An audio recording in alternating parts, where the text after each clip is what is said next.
Bonjour à tous. Pour ceux qui ont vu mon test du HP Spectre X375, j'avais fait cette remarque sur un des seuls gros défauts qu'avait cet ordinateur. Et donc c'est cette vidéo que je vous remets, donc, je pense, avec ici donc, en fiche.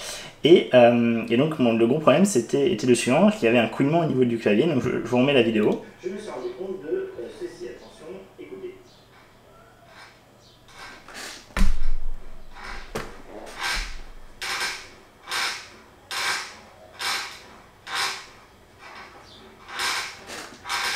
Ah, ça s'est mis en péril. Donc voilà, donc ça c'était le problème que j'avais avec mon ancienne unité, donc vraiment un gros problème. Donc quand je venais mettre mes mains sur le repose-poignet, j'avais ce couinement, ce grincement de matériaux qui frottent contre un autre matériau. Et donc j'ai ramené l'unité qui est ici sur la vidéo à Darty. Ils ont été très clean à ce niveau-là, ils m'ont repris sans aucun problème. Ils m'ont fait un échange. Et quand j'ai fait l'échange, même en fait, entre-temps, la version donc, avec 16 Go de RAM au lieu de 8 Go était moins chère. Il y avait une promo qui disait qu'il était moins cher que ce que j'avais payé le 8 Go. Donc au final, j'ai ramené, c'était dans la même journée, donc j'étais allé chercher l'ordinateur. Dans l'après-midi, je me suis rendu compte qu'il y avait une meilleure promo. Donc j'ai ramené l'ordinateur sans l'avoir déballé, le même que celui qu'il y avait là, mais donc juste en version neuve. Et donc j'ai demandé à l'échanger, donc il n'avait pas été déballé, rien du tout, il pouvait être remis en rayon. Et donc j'avais demandé à le rééchanger contre un 16 Go, et donc ça, bravo à Darty, sur ce coup-là, vraiment, ils m'ont fait l'échange sans problème. Il était même un peu moins cher que la version 8 Go, donc ils m'ont même remboursé, ils m'ont donné une carte cadeau de, c'était 30 €, quelque chose comme ça, pour me rembourser la différence. Donc vraiment, à ce niveau-là, expérience, service après-vente Darty, excellente. Et donc j'ai reçu, donc par contre, il y avait beaucoup de temps d'attente donc pour avoir le modèle avec 16 Go de RAM. Il vient d'arriver, là, il est arrivé hier, et donc je viens je viens aux nouvelles pour vous montrer si oui ou non c'est un problème juste de mon unité, de cet ordinateur-là en particulier, ou un problème récurrent sur ce modèle. Et donc voici, donc c'est exactement le même, juste avec 16 Go de RAM, d'accord. Et on fait tout de suite le fameux test.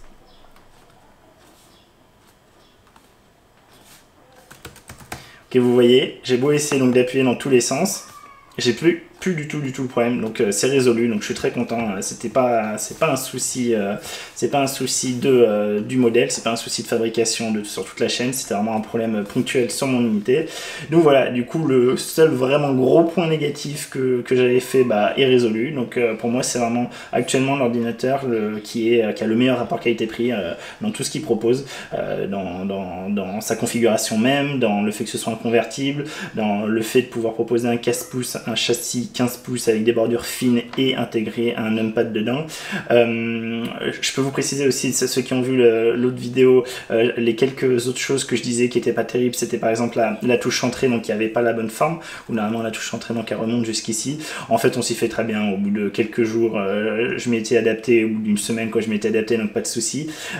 L'autre chose que je disais c'était que alors bon il y a les touches au bas sur les flèches là, mais bon au final ça me dérange pas trop, c'est pas non plus quelque chose qu'on utilise. Après les programmateurs évidemment vont plus s'en servir, des choses comme ça, mais moi ça me dérange pas trop. Le pad, bon, c'est toujours le pad, hein, comme je disais, moi je l'aime pas trop, mais bon, moi je suis pas très pad, donc je suis pas une référence. Et par contre, une autre chose que je disais, c'était sur les touches fonctions qui sont inversées, donc le fait de devoir faire, alors là du coup je l'ai pas vraiment reconfiguré, je viens de le recevoir, mais par exemple pour couper le son, donc voilà, là je viens de rallumer le son, je recoupe le son donc avec la touche. Là en fait il n'y a pas besoin, ici vraiment les touches de raccourci, donc augmenter, baisser la luminosité, etc. sont en touche directe, et pour faire F1, F2, F3, F4, F5, etc. il faut faire fonction, par exemple F5, fonction F5 pour rafraîchir, et donc ça c'était quelque chose qui m'embêtait. Et un de vous dans les commentaires, je me rappelle plus du nom ou du pseudo, en tout cas merci à lui, il a dit mais ça se règle probablement dans le BIOS, et d'ailleurs on va le faire, faisons-le, comme ça je vous montre. Et donc ça se règle bien dans le BIOS, donc ceux qui programment, ou ceux qui aiment bien avoir par exemple le F5 à main rapidement pour pouvoir réfléchir rapidement une page, des choses comme ça, vous n'êtes pas obligé de faire le fonction F5, vous pouvez le changer dans le BIOS. Alors par contre le BIOS, je me rappelle que c'était un peu feinteux pour rentrer dedans, parce que je crois qu'on voit pas trop arriver, on n'a pas le temps de voir en bas ce qui se passe. Alors je pense que c'est Supr, on va le faire, on va vérifier, c'est peut-être pas Supr vu comme il a peur d'y aller, je crois pas qu'il soit allé. Voilà, donc là vous avez une idée de la vitesse de démarrage du coup. Donc hop, je redémarre, je vais essayer de retrouver, est-ce que c'est pas échappe peut-être, redémarrer. Donc, toujours un peu de temps à repartir. Sinon, quoi vous dire d'autre sur les petits défauts que j'avais trouvés. Je crois que c'était à peu près tout. Honnêtement, c'est vraiment un ordinateur que moi je trouve super complet. Avec, comme j'ai dit dans la vidéo, je vous laisserai aller voir énormément de ports. Enfin, pas énormément de ports, mais pile les ports qu'il faut, d'accord. Un vrai lecteur de carte SD avec une vraie profondeur qui permet du coup de mettre une carte SD pratiquement totalement enfoncée, donc de la laisser sur place. Ah, c'était échappe. Pour rentrer dans le BIOS, c'est échappe, ok. Alors, tatati tatata, donc là je sais pas si vous voyez bien l'écran, mais du coup ça va être dans BIOS Setup, donc F10. Donc là heureusement il n'y a pas besoin de faire fonction quand on est dans le BIOS. Et alors que je retrouve, donc là vous avez à nouveau la configuration, hein, donc c'est un i7 8550U, donc ça c'est vraiment tout pareil que ce que j'avais avant. Ici j'ai bien 16 Go de RAM, donc j'ai bien 1 Tera ici de disque dur, c'est un Toshiba je crois. Et si je vais dans, alors, attendez c'est dans quoi déjà, c'est dans... Donc là, vous avez pas mal d'options d'avoir toujours, par exemple, le ventilo allumé, bon, le langage, des choses comme ça. Le USB charging, c'est ici aussi. Si vous voulez avoir, vous savez, le port USB. Donc il y a un port USB en taille normale, un USB A en taille normale. Et ici, donc vous pouvez lui dire de le laisser enabled. C'est-à-dire que même quand votre ordinateur est éteint, si vous branchez quelque chose dessus, le courant de la batterie va être utilisé pour charger, par exemple, un téléphone, un appareil photo, des choses comme ça. Donc ça vous fait une grosse batterie externe en quelque sorte. Donc ça, moi, je laisse, j'aime bien. Et par contre, je cherche... Ah, Action Key Modes, je pense que c'est ça. Disable requires pressing function key plus F1 through F12 to activate action keys. Enabled requires pressing only F1 through F12 to activate action keys. Donc là, moi, du coup, je veux pas que ce soit activé. Donc du coup, je vais faire entrer, je vais faire disabled. Ok, du coup, on va faire F10 save and exit. Je suis un peu loin, je vois pas grand chose. Save, yes. Ça se relance. Donc du coup, échappe pour entrer dans le BIOS, d'accord. Ça c'est un peu une feinte au début, bah, vous voyez là, vous allez pouvoir voir. Et il y a pas on n'a pas ça, c'est très mal fait. Pas bravo HP. Là ici, au lieu de marquer en bas, appuyez sur échappe pour entrer dans le BIOS, press escape to enter BIOS. Il n'y a rien, donc c'est à vous de vous débrouiller. Et moi je sais que j'avais pas mal galéré, parce que moi en général je suis habitué à ce que ce soit supr la touche pour entrer dans le BIOS, mais bon. Après une fois qu'on sait, on sait, mais voilà, c'est quelque chose à savoir. Donc code confidentiel, haha, code confidentiel, tout. Ok, donc je suis de nouveau sur le bureau, et donc vous voyez que ici, si j'appuie sur augmenter luminosité et baisser luminosité, il ne se passe rien. Pareil pour le volume. Alors là, c'est HP qui me dit le fait que j'utilise un chargeur ici, un USB-C, donc les deux ports USB-C permettent de charger.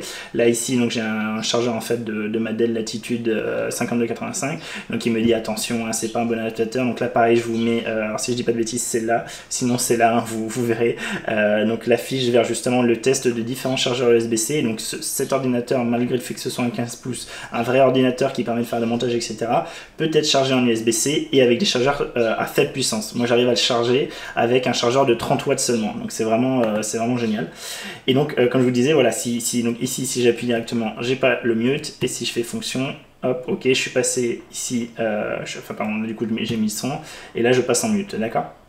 Là normalement, alors, je sais pas pourquoi ici, par contre, ça c'est embêtant. Du coup ici j'ai plus ma LED qui apparaît, normalement ça passe orange ici quand on enlève le son. Alors voyons si en le faisant comme ça, en le forçant comme ça, ça va faire quelque chose. Ah, ça c'est dommage. Tiens, intéressant ça. Petit bug peut-être. Petit bug d'avoir... Mais bon, vous voyez, du coup, en tout cas, le fait d'être allé dans le BIOS et d'avoir changé cette fonction, ça fait qu'effectivement, par exemple, pour augmenter la luminosité, il faut que j'appuie sur fonction plus la touche, d'accord. Donc, ce qui fait que maintenant, si je fais F5 directement, si je vais ici sur mon site www.uneboledair.fr, hop, j'arrive ici. Si ici je veux rafraîchir la page, je fais un petit... Alors je suis perdu, F5, ok, ça rafraîchit, j'ai pas besoin de faire fonction F5. Voilà, donc ça c'est cool. Par contre, j'ai perdu ma LED, je ne sais pas pourquoi. On va faire un petit redémarrage juste tout basique, voir si ça suffit. Est-ce qu'en le forçant comme ça, non, il se passe rien. On va redémarrer. Donc ouais, vraiment, voilà, en plus à ce prix-là, donc juste pour vous donner une idée, je crois que version, je vous rappelle, on a un écran 4K, on est sur un convertible qu'on peut passer en mode présentation, en mode tente, en mode laptop comme ici. Donc un 15 pouces avec un pavé numérique, écran tactile du coup, et et donc i7, hein, ce que je vous ai dit tout à l'heure, plus donc 16 Go de RAM, 1 Tera de SSD M2, avec en plus donc sachant que la RAM est en plus upgradable, d'accord, on peut venir ajouter, donc là j'ai 2 barrettes de 8 Go, mais je pourrais venir changer si je veux passer plus tard sur 32. Donc en plus de voilà vraiment quelque chose qui donc en plus peut être amélioré par la suite, peut être changé par la suite. Ah voilà, là c'est bon, donc c'était un petit bug, hein, je pense, le fait d'avoir changé d'ambiance, vous voyez là maintenant, alors je sais pas si, hop, comme ça, vous voyez là la LED apparaît, hop, là la LED disparaît, ok, donc c'était un petit bug, mais c'est bon, c'est revenu dans l'ordre, redémarrer, reboot, ça marche toujours. Donc voilà, un ordi qui moi vraiment, je trouve qu'actuellement c'est de loin le meilleur rapport qualité-prix, le meilleur rapport qualité prix et en plus je veux dire prix puissance puis prix ergonomie puissance design, enfin je trouve qu'en plus c'est celui qui offre le plus de choses, qui est le plus haut de gamme et qui pourtant est très bien placé niveau prix. Donc comme je vous disais, donc moi avec cette version là où voilà c'est vraiment une configuration quand même assez costaud, hein, comme je le mets dans un des autres tests, j'arrive à faire des montages dessus, d'accord, sans problème, j'arrive à jouer à Steep dessus, alors en mettant tout au plus bas et en full HD seulement évidemment, mais il n'empêche qu'il arrive à le faire tourner, donc avec sa MX 150, donc là oui on a une petite GeForce MX 150 hein, dedans, du coup tout ça pour quelque chose comme moins de 1500 €, je crois que c'était 1450 au final que ça a dû me revenir, donc vraiment rien du tout quand on compare par rapport au Dell XPS 15 par exemple. Le Dell XPS 15 de suite sur une configuration comme ça on va monter à 1900, 2000, avec en plus pas de pavé numérique ici, juste des ports USB-C, au lieu d'avoir un lecteur alors je parle du convertible, hein, je parle du XPS 15 convertible, donc que des ports USB-C, 3 je crois, 3 ou 4, je sais plus, pas de port USB normal, pas de lecteur de carte SD, mais un lecteur de carte micro SD, donc ce qui pour moi est une aberration.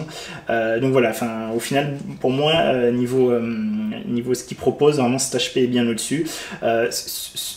Celui avec qui on pourrait le plus se comparer peut-être, en tout cas niveau convertible, ça serait le Dell XPS 15, niveau laptop, donc un 15 pouces avec un pavé numérique un peu puissant, alors là pour le coup il est beaucoup plus puissant, ça serait le Gigabit Aero, donc le 15 ou le 15X, hein, qui du coup a une vraie carte graphique dedans, on est bien d'accord, hein, dedans on peut avoir une 1050, une 1060 ou une GTX 1070 même je crois, du coup un écran mat, pas un écran tactile, pas convertible, d'accord, c'est vraiment juste un laptop, il est un peu plus épais évidemment, il aura beaucoup moins d'autonomie, là encore je le répète, hein, contrairement à ce que certains tests disent, moi vraiment j'ai quelque chose de très très correct, hein, j'ai 10-12 heures d'autonomie en utilisation normale à 60-70% de luminosité, on est sur de la 4K, hein, je le rappelle, donc moi je trouve que c'est très très bien. Et donc ce Gigabit Aero c'est pareil, moi il m'intéressait bien à un moment, mais il sortait à 2002, 2003, 2004, alors c'est une bien plus grosse config, on est bien d'accord, mais pareil il n'est pas rechargeable via son port USB-C, niveau port je crois qu'il est quand même assez bien loti. Mais voilà, c'est déjà un vrai ordinateur portable, c'est pas du tout un convertible, et il sera moins transportable, moins léger, etc. Donc pour vous dire, je pense que actuellement c'est ce qui se fait, enfin c'est vraiment, voilà, moi ça a été de très loin ma révélation pour 2018. Le 2017 n'avait pas le pavé tactile, du coup j'avais aucun intérêt là-dessus, moi il me faut absolument un pavé tactile. Celui-là, voilà, je suis très content, et donc je vous invite à revoir les autres tests donc, que vous avez en annotation et dans la description en bas, d'accord. Donc voilà, le problème est résolu, ok, plus de clavier qui grince, qui couine, machin, ok, c'est super, la vie est belle, voilà, donc je ne saurais que trop vous conseiller cet ordinateur. Attendez les promos sur Darty, il y a souvent des promos un peu partout, il est souvent en promo, je sais pas pourquoi, il est tout récent, il est souvent en promo, je pense que c'est peut-être pour un peu déstocker pour la version Vega qui va arriver, donc avec ATI, l'ATI Vega, avec, donc c'est bien des 17 dedans aussi. Donc voilà, peut-être que c'est pour ça, du coup ils veulent faire un peu de place pour du coup la version Vega qui est censée être un peu plus puissante, mais moi je sais que voilà, enfin je sais qu'elle est plus chère déjà de base, et en plus bon, on sait qu'ATI c'est toujours un peu problématique niveau driver, etc. En plus ils reviennent un peu que maintenant dans le game, donc il faut peut-être un peu attendre que ça se stabilise. Ça sera un très bon ordi, hein, j'en suis sûr, il y a beaucoup de tests, des tests anglo-saxons dessus, n'hésitez pas à les voir. Mais voilà, en tout cas cette version avec une petite carte graphique, une MX 150, moi me convient très bien, me permet déjà de faire tout ce que je veux, et je trouve que voilà, c'est une excellente affaire. Donc voilà, je vous conseille ça, et n'hésitez pas à voir les autres tests complets, et je vous dis à bientôt. Au revoir.